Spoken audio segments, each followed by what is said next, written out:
কৃষ্ণনগরের প্রাক্তন মন্ত্রী উজ্জ্বল বিশ্বাসের বাড়ি থেকে সরকারি ত্রিপল ও অন্যান্য ত্রাণ সামগ্রী উদ্ধারের অভিযোগকে কেন্দ্র করে কৃষ্ণনগরে ব্যাপক উত্তেজনার সৃষ্টি হয়েছে। খবর পেয়ে স্থানীয় বাসিন্দারা তার বাড়ির সামনে জড়ো হয়ে বিক্ষোভ দেখাতে শুরু করেন এবং একসময় তার বাড়ির ভেতরেই ঢুকে পড়ে ও ভাঙচুর চালায়। উত্তেজিত জনতার পক্ষ থেকে প্রাক্তন মন্ত্রীকে লক্ষ্য করে ডিম ছুঁড়ে মারা হয় এবং তাকে হেনস্থা ও মারধর করা হয় বলে জানা গেছে। পরিস্থিতি নিয়ন্ত্রণে ঘটনাস্থলে কোতোয়ালি থানার বিশাল পুলিশ বাহিনী দ্রুত পৌঁছে তাকে উদ্ধার করে।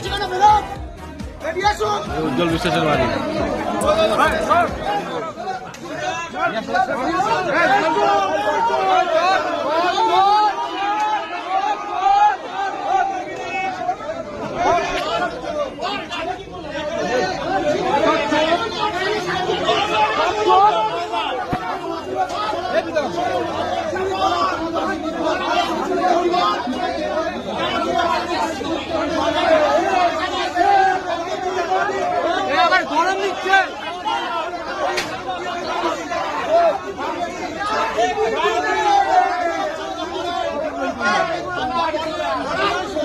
ঠান্ডা পড়া চিনি ভাইকে ঠান্ডা পড়া খালি দিচ্ছে লাগে।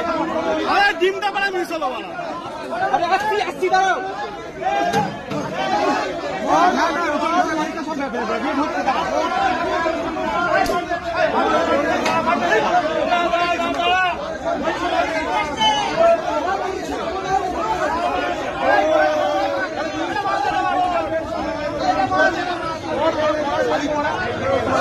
উজ্জ্বল বিশ্বাসের বাড়িতে থান, ওরা প্রাক্তন মন্ত্রীর বাড়িতেও থান।